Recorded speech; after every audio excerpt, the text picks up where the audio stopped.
السلام عليكم ورحمة الله تعالى وبركاته، ومرحبا بكم جميعا في هذه المحاضرة حول الصبر بإذن الله تعالى بصفة عامة، وكذلك نحاول أن نعلق هذا هذا الشهر المبارك شهر رمضان. وكما تعلمون إن مقامة الدين كلها مرتبطة بالصبر، وهو عنصر أصيل في الأعمال الصالحة، وهو الخيط الذي يجمعها. فلو نظرنا مثلا في أكثر الأعمال والأخلاق داخل في الصبر. العفة مثلا هي الصبر على شهوة الفرج، والشجاعة من الإنسان هي الصبر على لقاء العدو، والحلم هو الصبر عند الغضب، وكتم السر هو الصبر عن شهوة الكلام ونشر الأخبار، والزهد هو الصبر عن فضول العيش. ولذلك الصبر يشمل حياة الإنسان ويشمل حياة المسلم.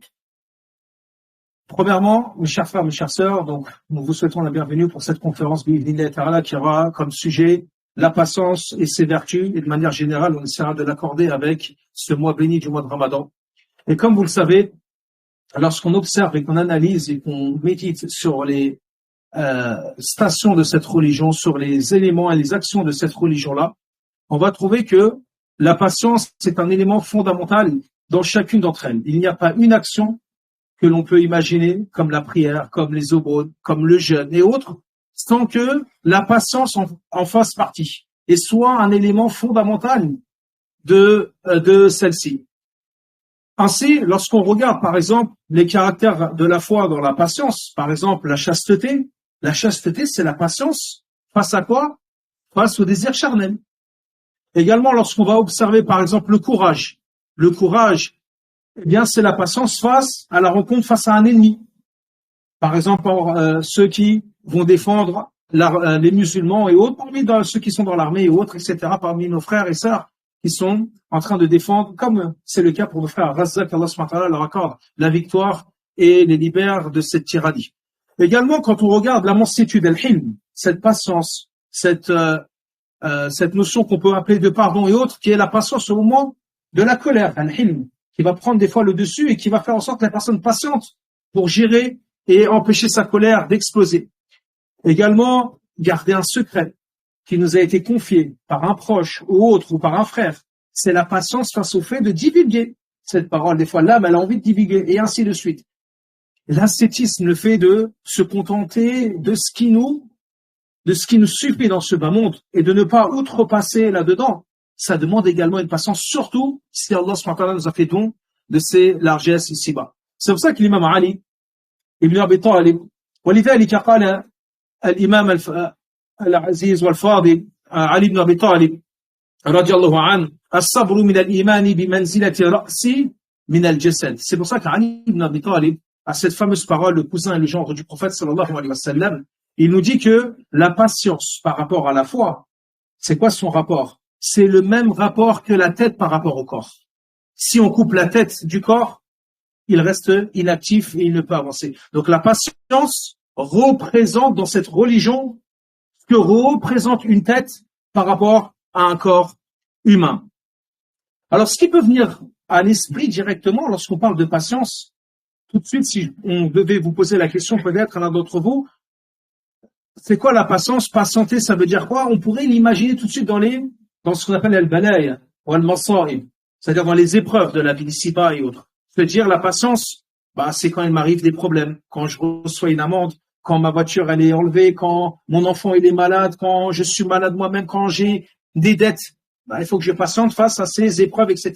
Mais en réalité, lorsqu'on observe la patience, elle couvre un champ largement plus large que cela. Et cette notion de patienter face aux épreuves n'est qu'un morceau de cette patience-là qui est demandée à ce niveau. D'ailleurs, la patience dans l'aisance, as-sabru fi sarra a'zamu wa athqalu min as-sabri fi darra. La patience dans l'aisance quand on est en bonne santé, quand on a des bonnes économies, quand tout va bien, elle est plus difficile que lorsque on goûte la misère et on est dans la pauvreté autre. Et ça, c'est pas moi qui le dis. C'est le noble compagnon Abdurrahman ibn Auf. Il nous dit, Ubtulina bid-darra fasabarna. في زمن النبي صلى الله عليه وسلم وبعده وابتلينا بالسراء فلم نصبر. Il dit Abdurrahman ibn Auf, nous avons certes été éprouvés dans l'adversité, dans la difficulté, nous avons fait preuve de patience. Mais lorsque nous avons été éprouvés par l'aisance, l'abondance de biens et autres, nous n'avons pas su faire preuve de patience à cet égard. Comme pour dire que patienter dans ces moments, et on reviendra sur ces notions par la suite. Donc la réalité, pourquoi? Parce que patienter dans l'aisance, c'est patienter face à cette continuité de ces bienfaits d'Allah subhanahu wa ta'ala, donc c'est possible, la personne ne se rend pas compte qu'il vit matin, midi et soir avec ses bienfaits et il ne fait pas preuve de patience en utilisant ces éléments dans l'obéissance d'Allah subhanahu wa ta'ala. Et c'est pour ça qu'Allah subhanahu wa ta'ala dit dans le Coran, et si nous les faisons goûter un bienfait après qu'une adversité les a touchés, l'être humain dira certainement, eh bien, les maux se sont éloignés de moi, le mal s'est éloigné de moi. Et il est certes plein de joie et d'orgueil, sauf ceux qui patientent, sauf ceux qui patientent et qui font comme pour dire que cette notion de patience n'est pas donnée à tout le monde. Et attention, on va voir le sens de la patience. La patience, c'est pas seulement je laisse le temps passer. C'est pas ça, patienter pour Allah subhanahu wa ta'ala. Il y a des gens, il y a des épreuves qui les touchent. Ils perdent quelqu'un de très cher dans leur famille. Leur père, leur mère, leur épouse, leurs enfants, etc. Et lui, il pense qu'il patiente pour Allah et qu'il a la récompense. Il n'a pas de récompense en réalité. Pourquoi? Parce qu'il ne sait pas comment patienter. Et ce que ça veut dire la patience à ce moment-là. Il laisse passer le temps comme lui ou comme un non-musulman, comme un animal, pardonnez-moi de l'expression, laisserait passer le temps. Parce qu'on est obligé de laisser passer le temps, on est obligé de vivre. Donc on va voir, ça veut dire quoi véritablement? As-sabru lillahi subhanahu wa ta'ala, patienter pour Allah subhanahu wa ta'ala, bi'ithnillahi ta'ala. Mais si on revient à la définition de sabr, l'imam Ibn Qayyim, rahimahullah ta'ala, nous donne une définition qui regroupe en réalité les différentes définitions qu'on peut trouver chez les savants antérieurs à lui, voire même ceux qui viennent après. Il va dire as-sabru huwa habsu an-nafsi 'ani al-jaza'i, yani habsu an-nafsi 'ani ash-shakwa. وعن الألم الداخلي ويمنع نفسه أن يتألم بما يصيبه من المصائب مثلا. هذا الأول. ثم يقول واللسان عن التشكي والتسخط. يعني اللسان أن يشتكي بلسانه والغضب على لسانه يقول ما لا يرضي الله سبحانه وتعالى. والجوارح عن لطم الخدود يعني لطم كما نرى بعض الجهال يعني سبحان الله يفعلون يعني أعمال الجاهلية وشق الجيوب يعني شق الملابس وهكذا. Et nous dit Ibn al-Qayyim dans la définition, il dit la patience c'est quoi? La patience se définirait comme étant le fait de maîtriser ton âme, de maîtriser, retenir son âme de ce qu'on appelle l'affolement, le jaza', l'affolement, la peur, tout ce qui pourrait lier à ça, c'est-à-dire également la plainte intérieure, de retenir son âme de cela, de retenir sa langue également, de se plaindre et de se mettre en colère. Des gens peuvent voir la mais je t'avais dit, mais pourquoi? Ah, ça, c'est pas la patience. Ça, il a exprimé de la colère, il a exprimé du désarroi, il se plaint, ce n'est pas de la patience. Et également, il dit de maintenir donc la langue, le cœur, et de maintenir également ses membres d'action qu'Allah subhanahu wa ta'ala déteste, comme le fait de se gifler, de se frapper. Il y a des gens, des fois, quand ils apprennent la mort, les décès, et ils vont se gifler, s'arracher les cheveux, s'arracher les vêtements, etc. Tout ça, ça rentre parmi les actions de l'jahiliya dont le prophète sallallahu alayhi wa sallam a interdit. Alors, la question qu'on pourrait se poser, pourquoi patienter? Quel est le mérite lié à la patience et lié à tout cela? Alors, il y a plusieurs mérites, et on va en citer que quelques-uns, mais sinon la conférence risque de durer jusqu'à Tarawih, et c'est pas l'objectif. Donc, parmi ces mérites, min al-fawaid,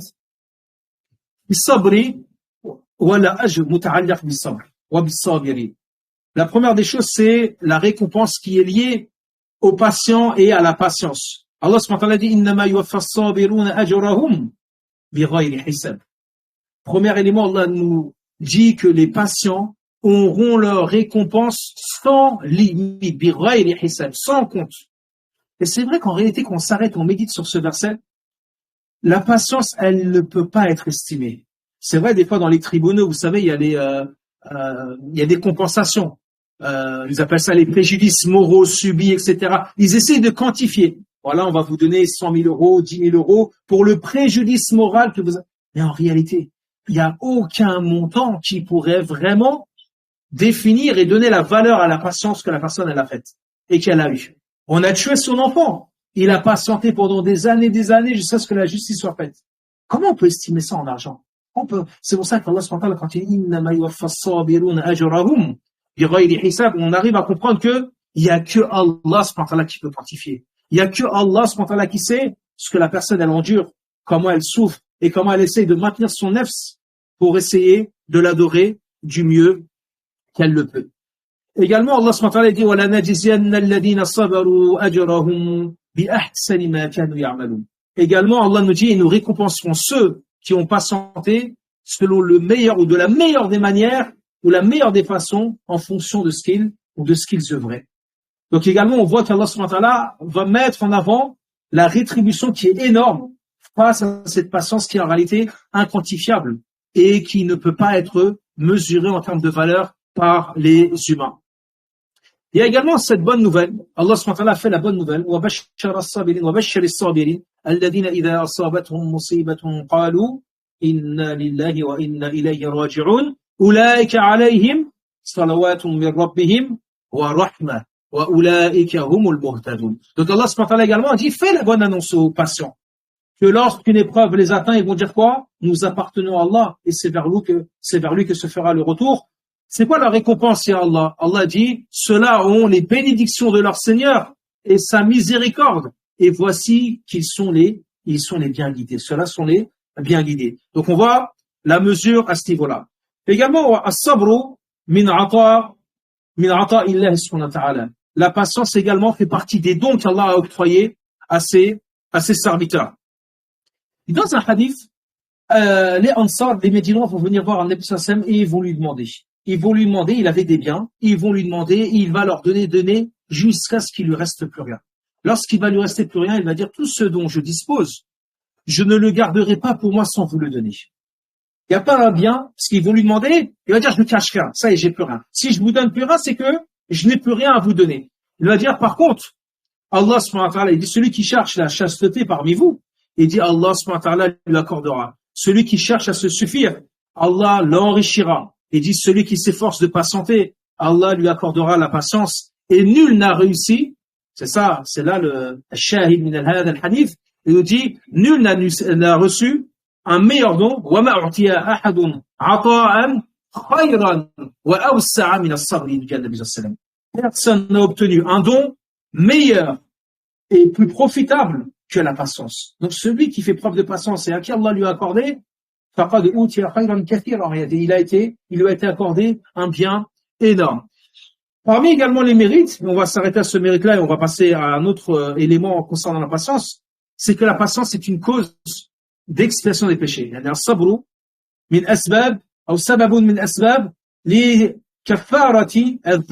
C'est quelque chose qui permet d'effacer les péchés. C'est pour ça, dans un hadith, Nabi sallallahu alayhi wa sallam, il nous dit, il n'y a pas un mal qui atteint un croyant, ni une fatigue, ni une tristesse, ni un souci, ni une nuisance, ni même, il va dire, une épine qui le pique, sans qu'il patiente et qu'elle soit un effacement de ses péchés auprès d'Allah subhanahu wa ta'ala. Parce que la personne, elle patiente. Combien d'entre nous, si on devait les interroger, ils ont des soucis?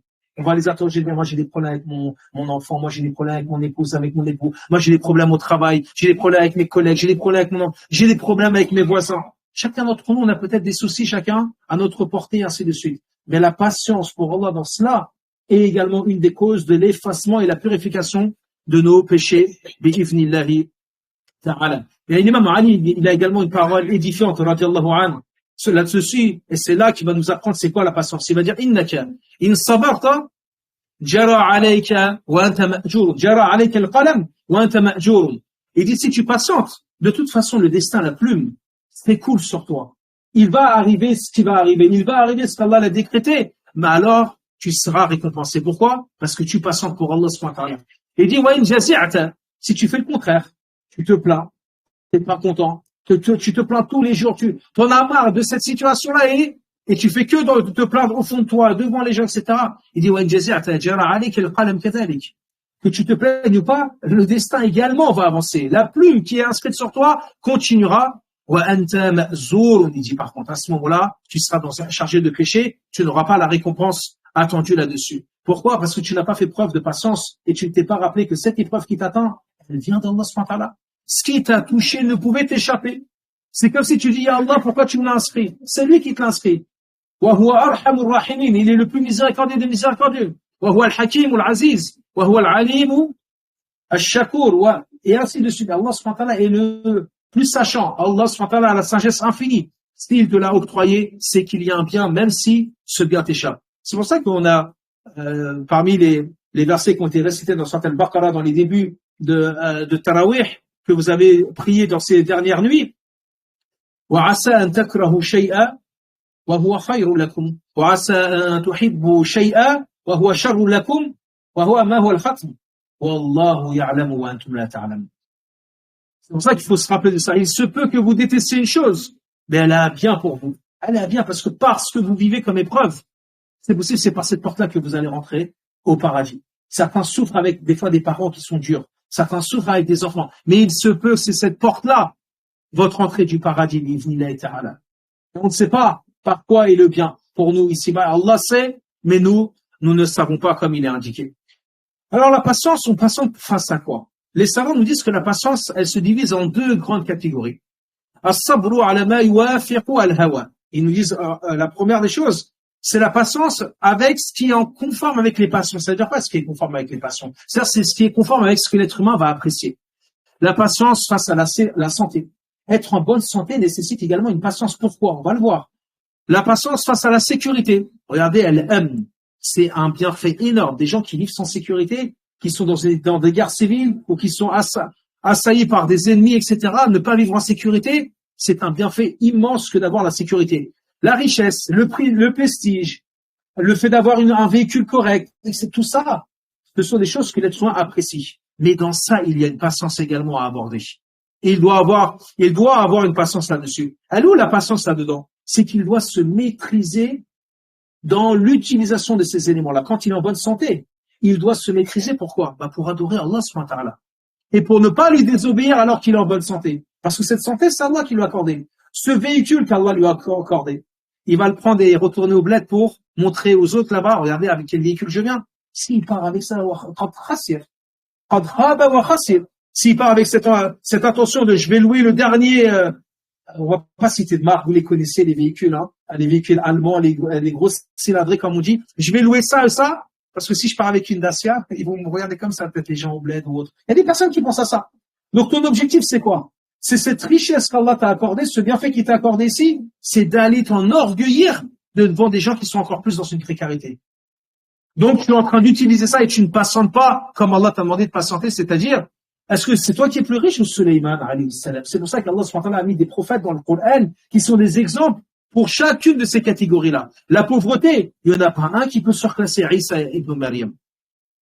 Alayhi salam. Il n'y en a pas un qui peut se prétendre plus pauvre que lui. Et malgré ça, il a patienté et il a adoré son Seigneur. Un riche, il y en a un qui peut dire je suis plus riche que Sulayman. Alayhi salam.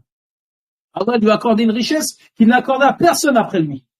Alayhi salam. Donc, de quoi tu t'enorgueillis? Et il y a forcément plus riche que toi, il y a forcément quelqu'un qui est plus dans l'aisance que toi. Donc l'objectif, c'est de s'y attacher, de ne pas s'y attacher justement à ces éléments-là, de savoir qu'Allah me l'a octroyé, je dis Alhamdulillahi Rabbil Alamin. Et je l'utilise là où Allah veut que je l'utilise.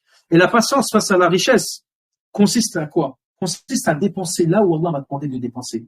Allah m'a donné un don, eh bien j'en fais également partie et je partage avec les membres de ma famille, avec des gens externes, etc.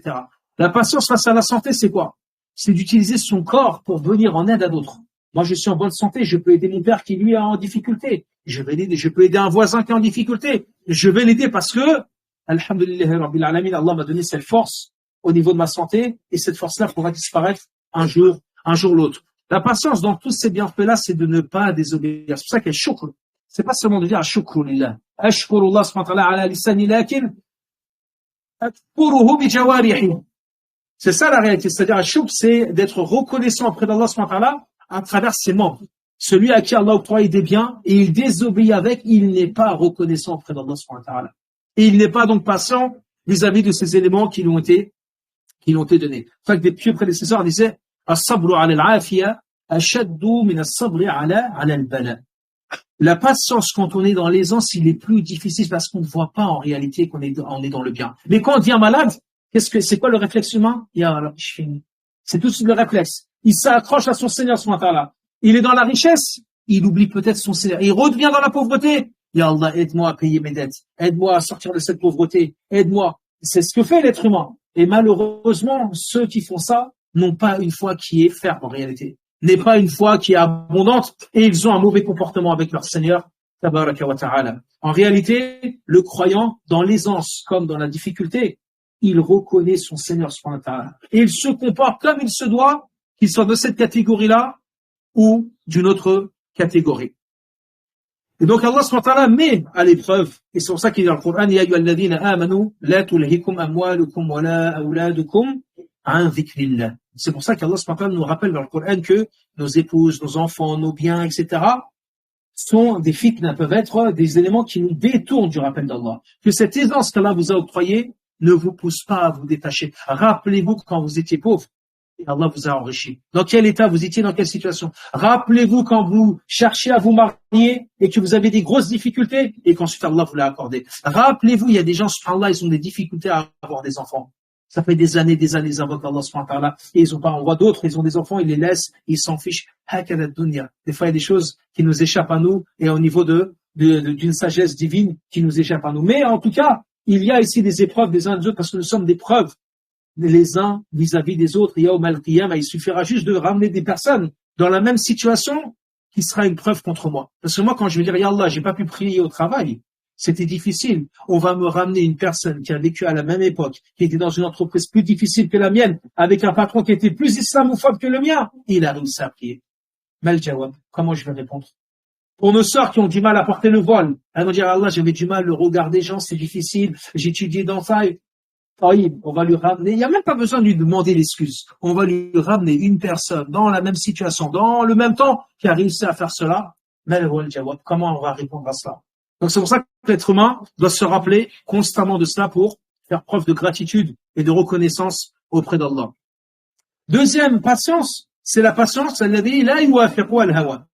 patience qui irait contre, c'est-à-dire que l'être humain, dans sa nature, n'aime pas vivre cela, n'aime pas faire cela, ou n'aime pas recevoir cela. Comment il va devoir se comporter face à cela? Et cette patience-là, elle se divise également en deux catégories.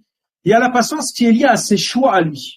Et on verra la deuxième catégorie où il n'y a aucun choix de sa part et il doit patienter face à des choses qui l'atteignent sans qu'il ait eu une volonté là-dedans. La première, c'est cette patience, donc dans les choix. Fima yakhtaru l'insan. As-sabru fima yakhtaruhu huwa. Mathalan, al-ta'at. Hada min ikhtiyarihi huwa. An yuti'a Allah ou ya'siyahu. Et bien, la première, c'est le fait d'obéir à Allah subhanahu wa ta'ala. C'est dans ses cordes. C'est lui qui va choisir s'il obéit à Allah subhanahu wa ta'ala ou s'il décide de désobéir. Donc il faut qu'il fasse preuve de patience dans l'adoration. Venir prier à Jama'a ici, ça demande de la patience. Je dois sortir, je dois venir, je dois prier. Et c'est pas je prie une fois, c'est terminé. Parce que quelqu'un pourrait me dire j'ai prié l'Asr aujourd'hui, c'est bon, j'ai prié l'Asr une fois dans ma vie, c'est terminé. Et il n'y a plus besoin de reprier l'Asr dans ma vie. J'ai prié l'Aïcha une fois, c'est terminé. C'est pas comme ça, vous voyez. C'est tout le temps. Et des fois, on est faible. Des fois, on peut être lassé. Des fois, on peut être amené peut-être à penser à je vais peut-être m'arrêter de prier et autres. Ça, il y a des personnes qui sont dans cette situation-là, malheureusement. Donc, la patience dans l'obéissance à Allah, subhanahu wa ta'ala, c'est quelque chose qui est demandé. C'est quelque chose qui est pénible. Donc, il faut faire quoi? Patienter face à la paresse. Je veux finir le match de foot. Oui, mais il y a le maghrib. Le temps de choix, si on est dans l'école malikite, va sortir rapidement. Tu vas le rentrer dans un temps dit de nécessité et tu vas prendre un péché. Même si l'Aïcha n'est pas encore rentré, parce que les gens pensent que le Maghrib, il se termine quand l'Aïcha rentre, ce qui n'est pas le cas.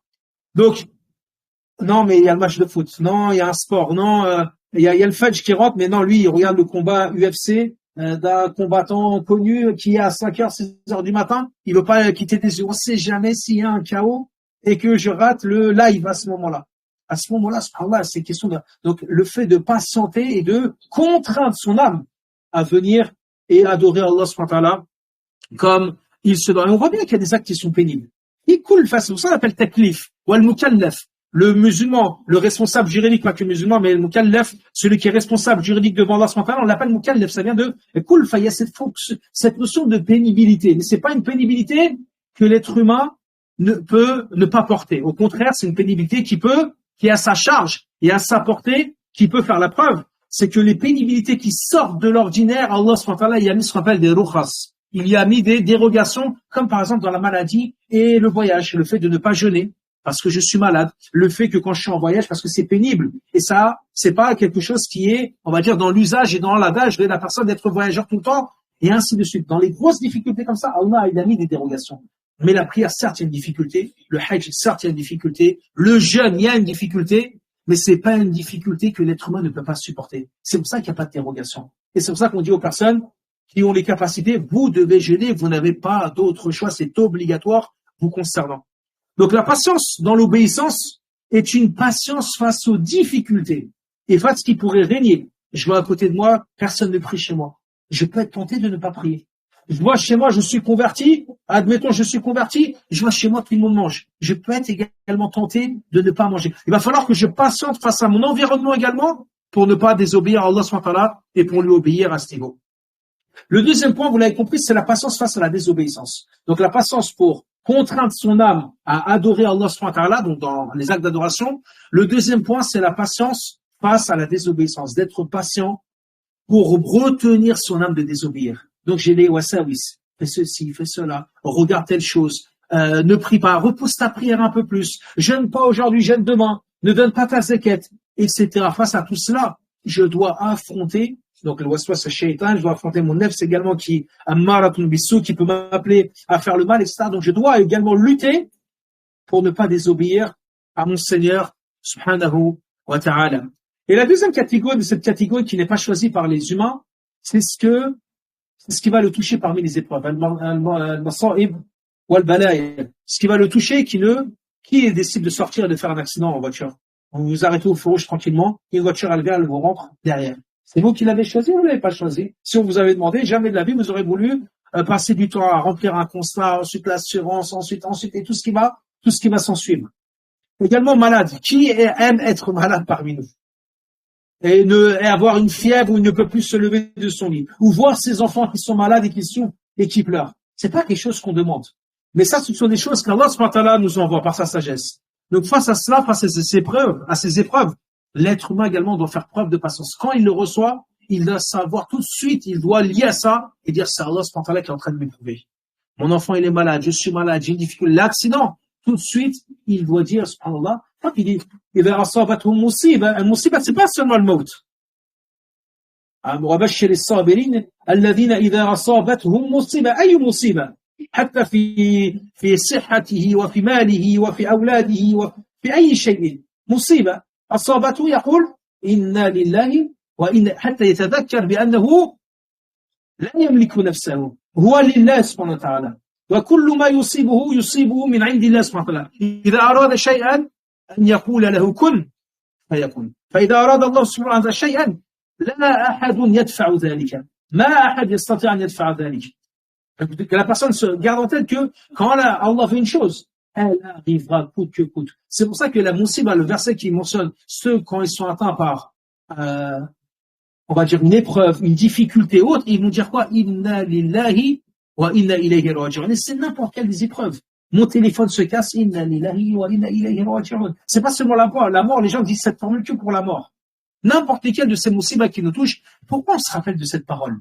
On se rappelle pour dire qu'on est attaché à Allah subhanahu wa ta'ala. On appartient à Allah subhanahu wa ta'ala. Et donc, cette épreuve-là, elle vient de lui. Maintenant, à moi de tâcher comment, eh bien, surmonter cette épreuve et comment me comporter face à cette épreuve. Bi'ivnillahi ta'ala. C'est pour ça que l'imam Ahmed, par exemple, quand il a été éprouvé, vous savez, l'imam Ahmed, parmi les grands savants de cette communauté, parmi les quatre imams qui sont connus dans le Madhahib al-Fiqhiyya, il a été éprouvé dans sa vie par ce qu'on appelle les i'tizal, mu'tazila. Ces gens qui ont prétendu à des croyances qui sont erronées, et notamment, bi khalq al-Qur'an, que le Coran est créé. C'est pas la parole d'Allah, Allah n'a pas d'attribut, bon, tout ça, ça découle de ça, Allah n'a pas d'attribut ou ta'addud al-sifat, qui voudrait dire ta'addud al-ilahiyat, ou al-ilahat, etc. Donc, Ils vont mettre en avant cette notion que le Coran est créé et vont vouloir l'imposer, alors que le Coran c'est Kalamullah et Kalamullah fait partie de ses attributs et ces attributs ne sont pas créés. Hasha lillah subhanahu wa ta'ala. Et il va subir ce qu'il va subir, il va se faire frapper, il va se faire humilier en place publique, il va se faire emprisonner. Ensuite, il va être amené à être dans sa résidence, on va dire placé en résidence, et il n'a pas le droit de sortir et de donner des cours, jusqu'à ce qu'Allah subhanahu wa ta'ala va le délier ou le délivrer de cette épreuve-là, etc. Et donc, quand on les voit, et il disait à ce moment-là, Allahumma arzuqni min al-yaqin, ou cette dua, il répétait cette dua du prophète sallallahu Allahumma arzuqni min al-yaqin ma tuhawwinu bihi alayya masaiba ad-dunya. Donc, accorde-moi Allah, c'est un risque. Ouais, c'est pour ça qu'il dit c'est un risque, c'est une substance. Donne-moi une certitude qui va me permettre de surmonter ces épreuves, qui va faire en sorte que ces épreuves-là soient légères pour moi. Et ça, c'était une dua qu'il disait à Nabi sallallahu alayhi wa sallam, qui serait bien qu'on mémorise et qu'on utilise, c'est un risque qu'Allah accorde. C'est pour ça qu'il permet à certains de patienter pour lui et d'être récompensés. Quant aux autres, ils n'auront pas de récompense par rapport à cette patience, car elle ne répond pas aux exigences qu'Allah attend de ces gens-là. Alors, avant de terminer, les fléaux qui pourraient affecter la patience, parmi les fléaux, ils vous disent les savants, al-hirs, al-hirs, fi hayati dunya. C'est pour ça que dans le hadith authentique, Nabi sallallahu alayhi wa sallam dit, yahramu ibn Adam wa tashibbu minhu ithnatan. Al-hirsu ala al-mali wal-hirsu ala al-umur. Il dit, subhanallah, dans ce hadith authentique rapporté dans le Bukhari ou Muslim, le fils d'Adam vieillit, mais il y a deux choses chez lui qui demeurent à jamais jeunes. Il y a deux choses chez lui, en lui, qui restent jeunes. Il peut atteindre 70, 80, 100 ans. Ces éléments-là resteront jeunes au fond de lui. Al-hirsu ala al-mal.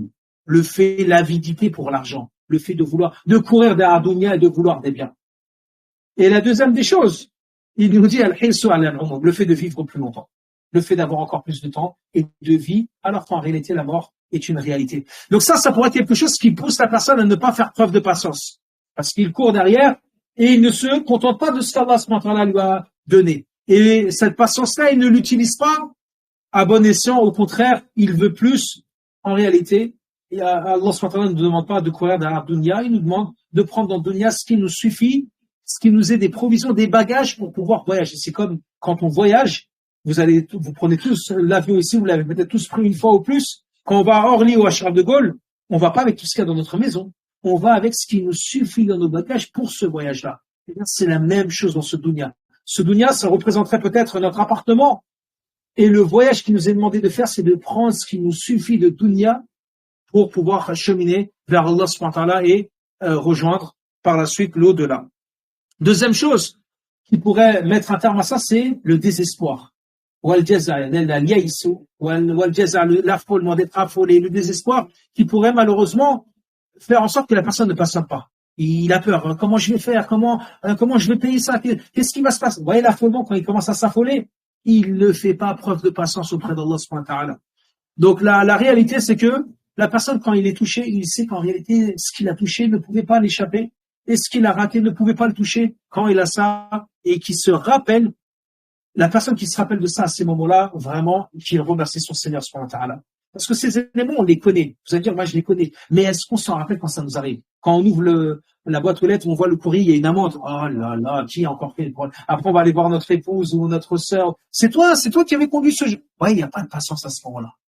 Ça veut pas dire on cherche pas des leçons. Attention, parce que quelqu'un pourrait me dire, ça veut dire on cherche pas des leçons. On va pas forcément critiquer quelqu'un. Tu vois, je te l'avais dit de pas faire ça. Il y a des leçons à tirer. Mais la patience face à cela, elle est différente. Il y a des leçons à tirer de ce qui s'est passé. Je vais pas répéter la même chose. Je ferai plus attention la prochaine fois. Je t'avais dit de pas garer la voiture là. T'as vu, tu l'as garée. Il y a une voiture qui est touchée. T'avais dit que c'était dangereux. Mais c'est pas, j'ai pensé, mais subhanallah, regarde ce qui est arrivé, comment je vais payer, et la personne, elle commence à rentrer dans un fléau, et elle commence à se plaindre, et elle ne s'arrête pas. Ça, c'est pas la patience. Après, elle va dire, mais Alish, Inch'Allah, khaïr. 2 jours plus tard, mais Alish, khaïr, elle est trop tard. Trop tard, comme il dit, sabru fi sadmatil oula, comme il dit le Nabi sallallahu alayhi wa sallam. Vous savez, le Nabi sallallahu alayhi wa sallam, il passe devant une tombe, il voit une femme qui est en pleurs, qui est en train de montrer sa tristesse, et le Nabi sallallahu alayhi wa sallam, il lui dit, patiente, et attends ta récompense auprès d'Allah subhanahu wa ta'ala. Et cette femme va lui dire, sans savoir que c'est le Nabi sallallahu alayhi wa sallam, parce qu'elle se retourne pas, elle lui dit, laisse-moi tranquille, tu ne sais pas ce que je suis en train de subir. Il a dit ça le Nabi sallallahu alayhi wa sallam. avec ce qu'il a vécu, mais rien de Nabi sallallahu alayhi wa sallam. Il dit rien et il continue son chemin.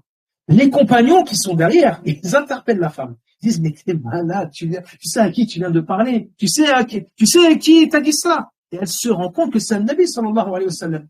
Elle se lève pour courir derrière lui et le rattraper. Elle va dire, c'est bon, ya Rasulallah, j'accepte ton conseil, j'accepte. Il va dire, là, il va dire, la patience, c'est lors du premier choc. C'est là où Allah subhanahu wa ta'ala nous éprouve. Quand Allah nous préserve tous, hein. Mais si jamais quelqu'un d'entre nous décroche son téléphone, assalamu alaykoum, oui, vous êtes bien monsieur Appel, oui, vous êtes bien le père de, oui, ben on vous annonce que votre enfant vient d'avoir un grave accident et il est aux urgences. On vient de vous annoncer que votre père qui était à l'hôpital vient de décéder, monsieur. Hada fi sadmatil oula, c'est à ce moment-là, inna lillahi wa inna ilayhi raji'un. C'est à ce moment-là que cet élément doit naître. S'il naît plus tard, c'est sûr qu'il va naître plus tard à Jama'a. Si on demande aux gens qui ont perdu des gens, vous n'avez pas avancé dans vos vies, vous êtes obligés d'avancer. Même le non-musulman, il avance dans sa vie, il est obligé. Alors, qu'est-ce qui nous distingue?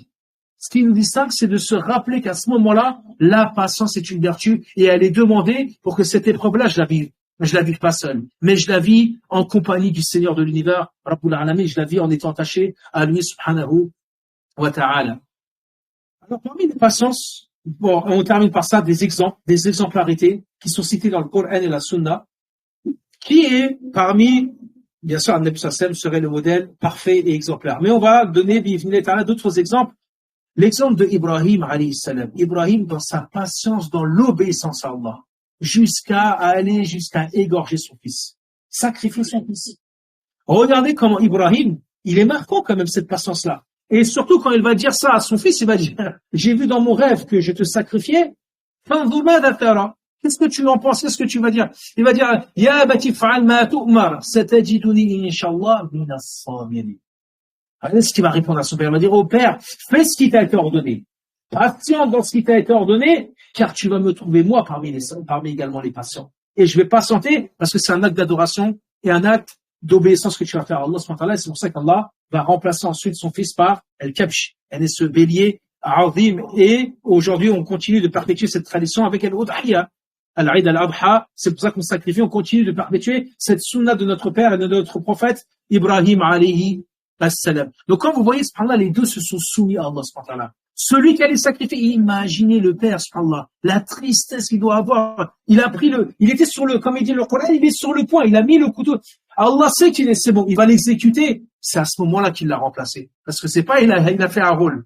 On peut faire du théâtre, on fait semblant. Ah, vous avez vu, non, Allah savait dans son cœur qu'il était ça. Il allait jusqu'au bout d'Ibrahim, alayhi salam. Il allait virer les temps. Et Ismaïl, ou Ishaq, avec la divergence de qui est sacrifié, il allait absolument se laisser faire et patienter face à ce qui lui allait, ou ce qu'allait lui coûter cela. Donc, ils n'ont pas hésité dans l'obéissance à Allah, même si cette chose-là était très, très difficile à mettre en place. Et alhamdulillah, Allah nous a pas imposé telle charge. Il nous a imposé la prière.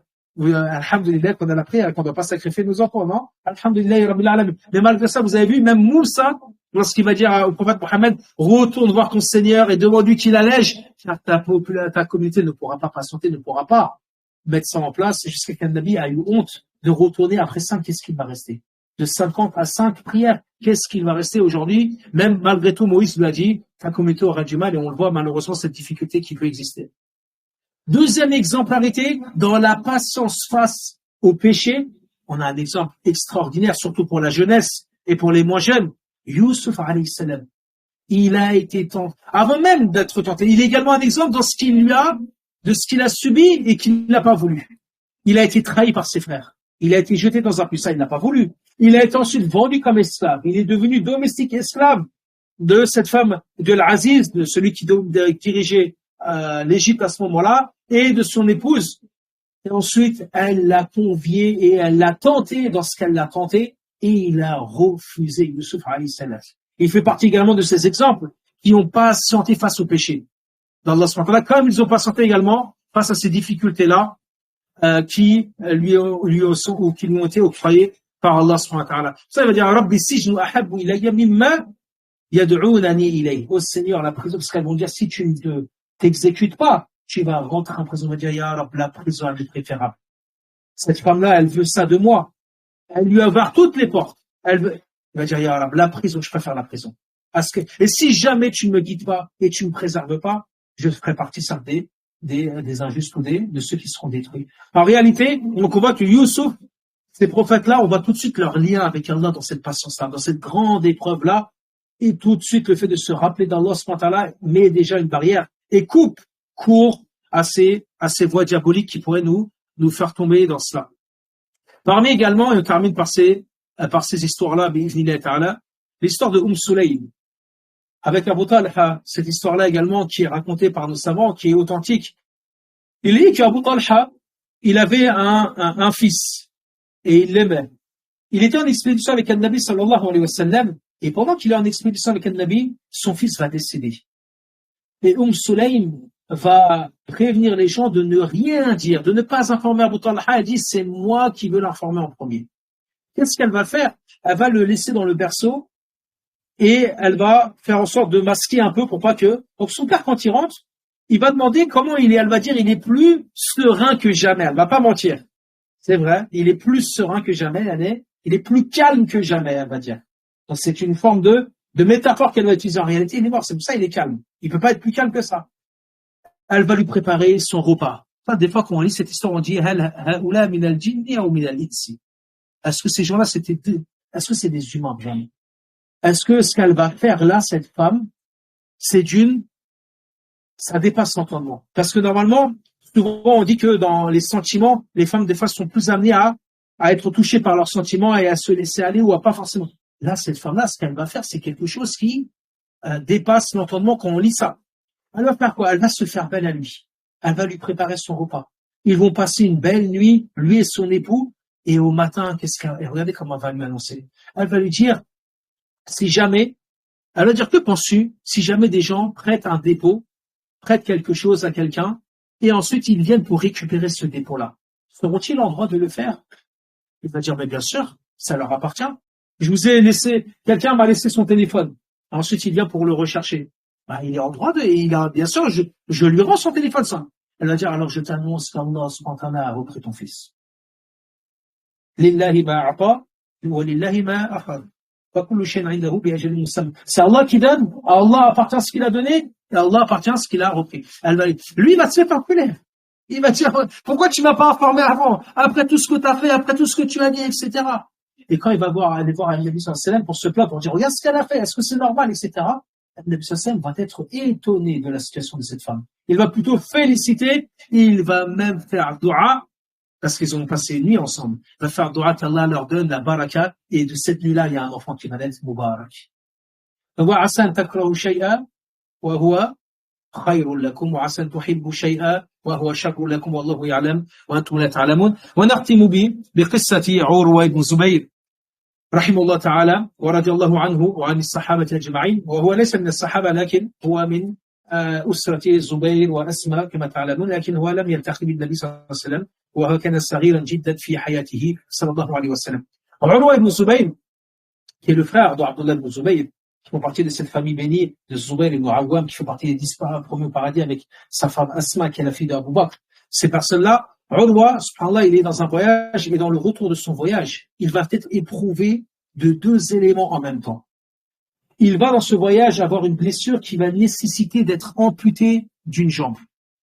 Et sur le même moment, il y a on va dire comme un héros, ce qu'on appelait les héros, les émissaires ou autres qui viennent, ce qu'on dirait aujourd'hui WhatsApp, la messagerie, il reçoit un message d'un messager qui lui indique qu'il vient de perdre également un de ses fils. Un de ses fils est décédé. Et il apprend ces 2 éléments en même temps. Et regardez ce qu'il va dire. Il va dire, Allahumma, c'est fort ce qu'il va dire. Allahumma kana li banuna sab'atun fa akhadhta wahidan wa abqayta sitta.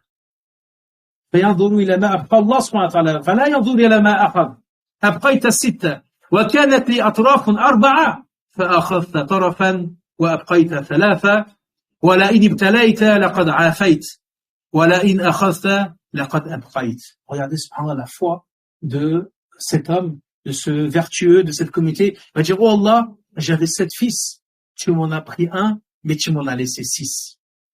Il regarde le verre, comme on dit, à moitié rempli, pas le vide à moitié vide. Il regarde le verre à moitié. C'est ça en réalité. Tu m'en as pris un, tu m'en as laissé 6.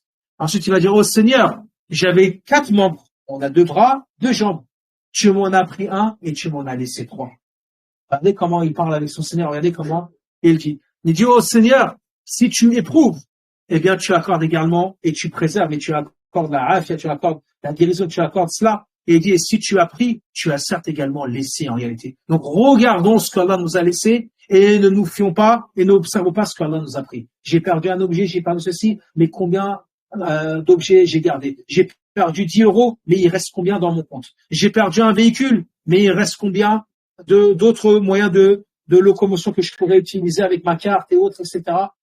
Et ainsi de suite. C'est comme ça que ces gens ont opéré. Donc la vraie patience, pour conclure, c'est le fait de patienter et de vite s'attacher à Allah subhanahu wa ta'ala quand une épreuve nous atteint. Quand on pense à la prière, on pense à la satisfaction que Allah subhanahu wa ta'ala va avoir de nous, qu'on obéit à Allah subhanahu wa ta'ala, qu'Allah aime cela, et de faire partie de ceux qu'Allah aime, c'est un honneur pour nous.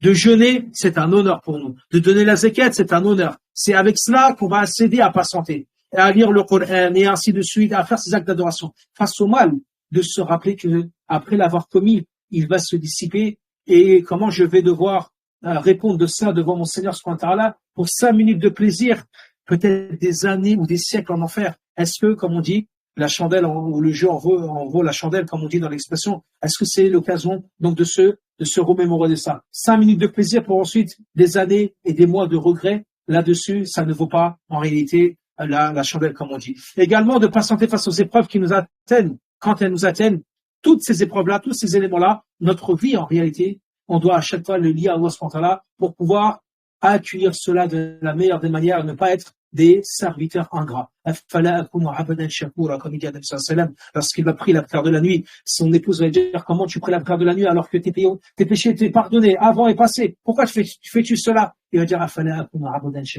ne serais-je pas un serviteur reconnaissant pour être reconnaissant réellement auprès de notre Seigneur, de se rappeler de ces éléments, de se rappeler que s'il a pris, il nous a largement plus donné, et ce qu'il prend lui appartient, ce qu'il donne lui appartient. Tabaraka wa ta'ala.